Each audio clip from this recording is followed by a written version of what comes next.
Hey, and welcome back to the shop. So today we're going to talk about red dot optics on rifles. There's pretty much two manufacturers that I recommend, and that is the Endpoint or the EOTech. So we're talking about an AR rifle here, and even an AK, but I like the red dot sights simply because they're simple. You put the red dot over the target and you pull the trigger. As long as you do everything right and you zero the red dot in, you're good to go. And I like them too because both the EOTech and the Endpoint are parallax free. So basically, if you're in an unorthodox shooting position, which is anything other than this, then no matter how if you make cheek weld perfectly or not, still if you see the red dot and it's over the target, that's where the bullet should go. Save you do everything right. Okay, so this is the Endpoint Micro, and they have an H1 or a T1, and one of them works with night vision, one of them doesn't. I don't care which one you get, but I like the Endpoint. Pretty simple. You just rotate this knob to whatever power level you want. Can you see that? Get it up here real close. It's really difficult with the lighting that I have. But anyway, there's 1 through 12, and you just turn it on, and then the red dot appears. Let's see if I can turn this joker all the way up. Can you see the red dot in there? Well, there it is. Oh, let me turn it down some. You can see it better. There she is. See the red dot? Perfect. Huh. It's like I know what I'm doing sometimes. This is awesome. Hold on. I'm trying to get it over something black. There we go. So now you can see the red dot. Okay. Great. All right. But they have windage and elevation, so you need to zero this thing in. But once you do, you're good to go. Now, what most aim points don't come with is they don't come with a base that elevates it off the rifle. So you have to buy the aftermarket base.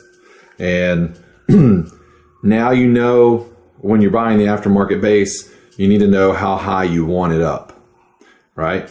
Now, some of them will lock into place and some of them screw into place. So, sorry, let me get my fat finger. Let's see if I can do it this way. So here, you pull, and then you twist this, and then the optic will come off. All right, lay it on in the Picatinny rail, and now it's locked, right? So perfect, you're good to go. And they use one of those flat batteries. What are they called? Hold on, I got one right here. Hold on, here we go. See, I lay this stuff around so I don't have to memorize it. But it uses these CR2032s. This happens to be the Rayovac edition. Okay. Anyway, you get apparently you get two in this package. Anyway, just takes one, and for the most part, you can leave the red dot on. I mean, I would lower it down to like a 5 or a 4, but you can leave it on, and that's going to last. Well, I've had mine on for a year now, and it still hasn't gone out. So I know that at least lasts a year.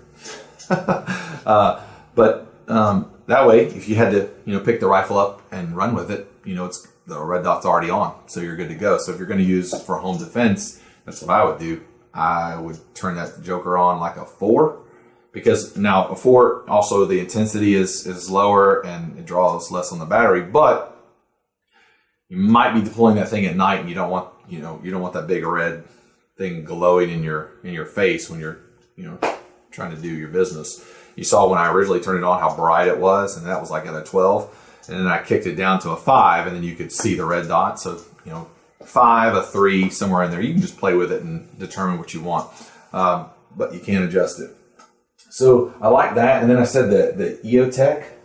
So here's an EOTech, and I can turn it on.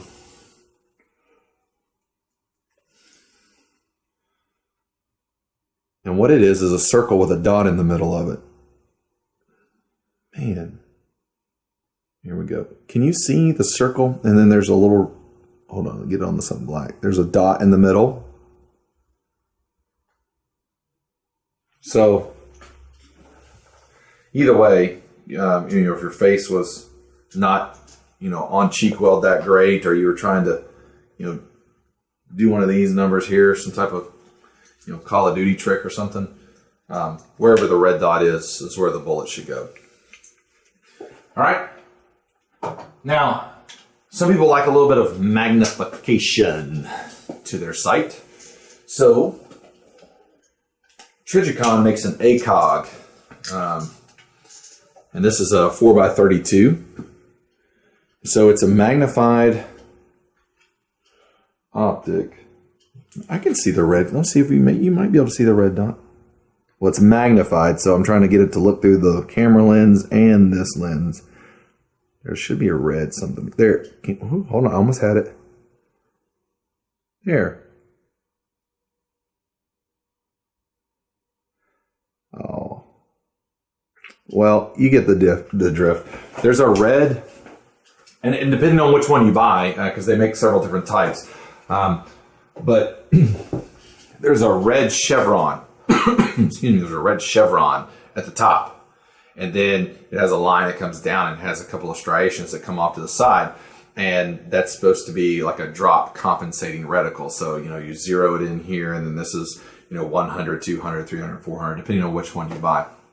The thing that I don't like about the ACOG is that the eye relief, how far your eye has to be away or close to the back end of here so you can actually see the full circle of the glass, is pretty close. So let me see. So no, I need to get right there. Now look, can you see how close? Well, let me see. Yeah. Can you see how close my nose? Like my nose is on the charging handle, and now I can see everything in there, right? But if I get back here, I can't, because I start to see the shadows around the outside of the lens. So you've got to really get up close on that thing. Let me put it over here, so if it falls, it's not a big deal. Anyway, so you've got to get kind of close on that thing. But it, you know, it does give you a 4-power magnification on it, so maybe you want that. I don't necessarily like them for a home defense situation. I don't really think you need magnification inside of your house. Unless you have a super big house, then maybe you do. But I really don't think you need a magnification. The red dots really work well. Okay, so let me show you this.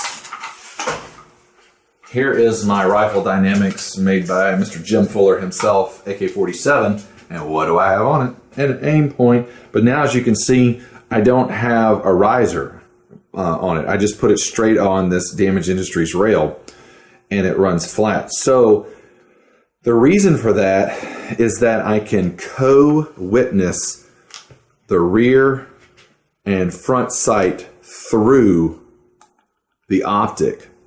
You say, why do you need to co-witness it? Because what happens if the optic goes out? Now, it shouldn't, right? But Murphy's Law, and it might. That way I could pick up the iron sights, and I could still shoot with the iron sights. Now, where do I see this the most? Murphy's Law tends to creep up when you go to a shooting class. And like after like the 4th shot, the optic goes out.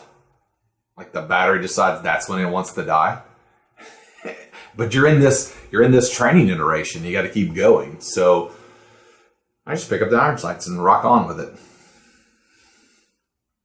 Makes sense, right? Okay. So even with the recoil of the AK-47, the aim point still holds perfect. So I love that one. Now, let's say, EJ, but I want to run a scope. Okay, great. Let's run a scope then.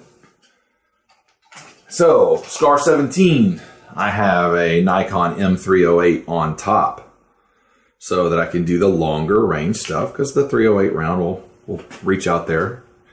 But what do I have? A 45-degree offset red dot. So you can turn. So here you're scoping it, right? Shooting the long range, but then you need to engage something up close. There you go. So you have that 45-degree offset. And this red dot happens to be a Burris, B-U-R-R-I-S, Fast Fire 2, I believe. Burris Fast Fire, probably the 2. Anyway, you had to buy the 45-degree offset mount. So, let me see. So, see this mount right here? The mount has a offset right there, and it's a Picatinny rail, 1913 rail for some of you. The rail on it, and then like a contortionist trying to do this thing. Get this out. So you can see there, and then the optic will screw and lock right onto that Picatinny rail.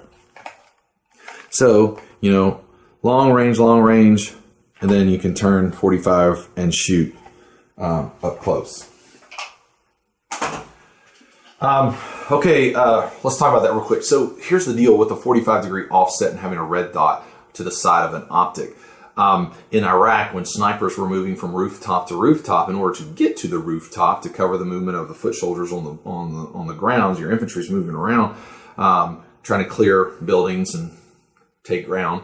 The sniper and his spotter would have to move into a building, traverse the building and any occupants that are in there to get to the rooftop. So they needed some type of aiming device for close quarters. So now comes into play the 45-degree offset with a red dot beside it. So it's kind of like the wartime, really, no kidding, why do I need that? The competition world is they kind of did this Vulcan mind meld, because the competition world in the 3-gun was doing some of that stuff as well. So they kind of have a competition application for it, and there's also a wartime application for it. What does it mean to you? Well, you know what? If you were coyote hunting and you had that scope on, you were doing some long range stuff, but then with your great calls that you're doing, because you're an awesome hunter, and there you go, fist bump for the hunters out there. And then a coyote kind of runs in at like 25 yards. Well, and they're moving left to right. Well, it's kind of difficult to pick up, moving target, moving left to right at 25 yards and in. With a scope, it's a lot easier to do it with a red dot. So, he's set up here, then the coyote comes in, he can flip it over, and boom, he's got it. So, how does, I don't really see scope use for a home defense situation. But, it does have an applicable hunting, like especially if you're doing like varmint hunting, that would be good. Okay. So the red dots, aim point, if you buy, if you buy the aim point, you may need a base. Okay. I just noticed my rear sight's not on here. Now you can't say anything. You didn't have a rear sight on it. I just recognized I didn't have it. You know why? Because I had these plastic mag pulls and I broke it. I broke this. So that's my reasoning. Not that I don't have one. Anyway, when that sight would flip up, okay, so here we go. We're going to use our little imagination. This is the new improved mag pull rear sight. Boom, popped up, and I could see through this rear sight, through the optic, and then through the front sight. Okay. So again, that's co-witnessing. And if you're going to buy aftermarket sights, I probably would not buy the plastic mag pull sights. The only reason I say that, they're fine if you're just going to take it out to the range and shoot it a couple of times. You're not going to do any hard training with it. But if you're going to do some hard, serious training with it, they're going to break. They're going to snap off. Get some metal ones. I really like the Troy Industries sights. Where's my gun? Oh, here it is. I love these sights. So Troy Industries. And then there's the rear sight for it. Okay. Now, they're of a metallic nature. I don't know the metallic composition. I don't know what type of steel or metal it is. Okay. But see how I can see the rear sight through the optic? But I like the metal ones. Buy the tan ones, right? The tan ones are always more expensive because tan works better. That's a running joke with me and Instructor V. I'll buy something tan and he'll go, oh, you know, you bought the tan because it must work better. I don't know. Maybe there is a side of me that likes things to be color coordinated or match. But it's not necessary. So anyway, the black ones will do just fine. You're going to pay a little bit more for the tan ones. But nonetheless, I like the metal sights. So there are a lot of good manufacturers out there that make sights for rear and front sights. They're called backup sights sometimes. Or iron sights. So, you know, hey, get you a good pair that you like. They come in all different shapes. If you want the diamonds for the rear sight, or you want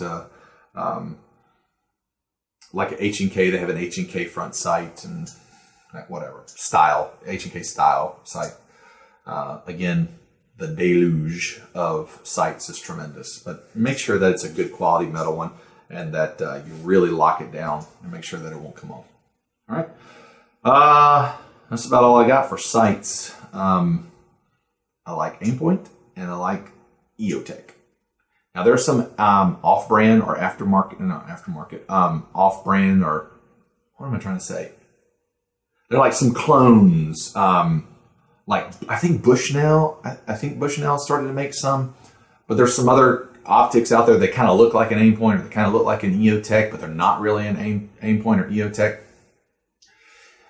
You go ahead and get those. Those are fine. Just don't expect them to hold up as well. All right. And then, the warranty stuff on the EOTechs and the Aimpoints is pretty good. They have somebody you can call and talk to about them. All right. So that was my take on some red dot optics for your AR, the evil black gun. All right, guys. Thanks for joining me here in the shop, and I'll see you next time. And as always, stay alert and practice often.